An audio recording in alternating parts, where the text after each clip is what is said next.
Hi friends, welcome to Latha Ulagam. இன்றைக்கி வந்து Deepavali special தேன்குழல் முறுக்கு எப்படி செய்யலாம் அப்படின்னு பார்க்கலாம். இது வந்து ரொம்ப கிறிஸ்பியாக டேஸ்டியாக சூப்பராக இருக்கும்.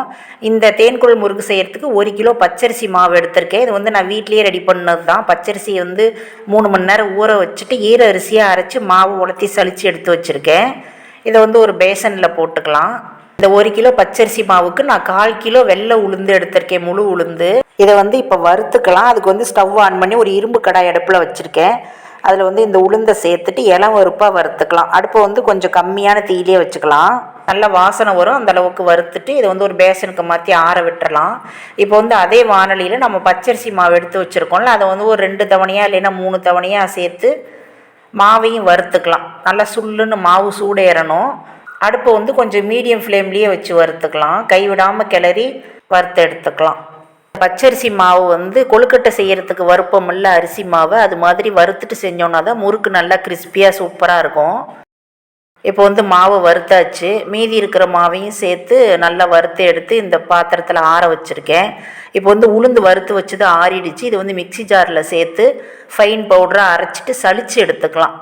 இந்த மாதிரி மாவு சலிக்கிற சல்லடையில் சேர்த்து சளிச்சு எடுத்துக்கலாம். மீதி இருக்கிற குருணையை ஒவ்வொரு தடவை உளுந்து அரைக்கும் போதும் அது கூடவே சேர்த்து அரைச்சிக்கலாம். இப்போ வந்து இந்த தேன்குழல் செய்கிறதுக்கு ஒரு 4 ஸ்பூன் அளவுக்கு கருப்பு எள்ளு எடுத்திருக்கேன். இதை வந்து நாங்கள் ஹோல்சேல் கடையில் வாங்கினதுனால கல் இருக்கும், அதனால் இதை அரிச்சு இந்த மாதிரி கல் நீக்கிக்கலாம். இந்த எள்ளில் தண்ணி கொஞ்சம் ஊற்றிட்டு கை வச்சு அப்படியே அசைச்சு எடுத்தோம் அப்படின்னா கல் அடியில் நின்றுக்கும். கொஞ்சமாக கல் இருக்குது.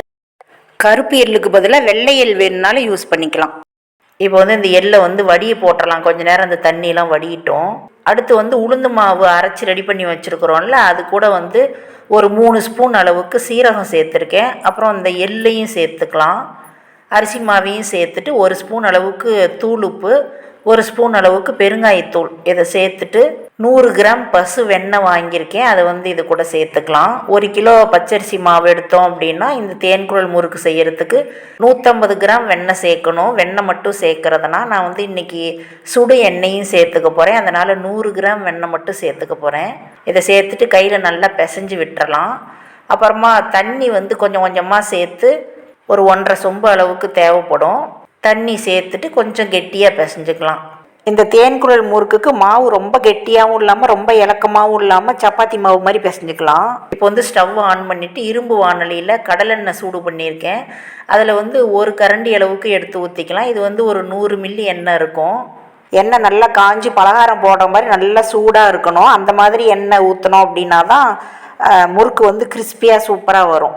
ஊற்றும் போதே ஒரு சத்தம் வரும், சொயின்னு அந்த மாதிரி காஞ்சிருக்கணும். இப்போ முறுக்கு ஒரு பக்கம் வெந்ததையும் திருப்பி போட்டுட்டு இன்னொரு பக்கம் நல்லா வெந்ததையும் அரிச்சு எடுத்துடலாம். இந்த தேன்குழல் முறுக்கு கொஞ்சம் வெள்ளையாக இருக்கும். காரம் முறுக்குன்னா கொஞ்சம் ஆரஞ்சு கலர் மாதிரி இருக்கும்.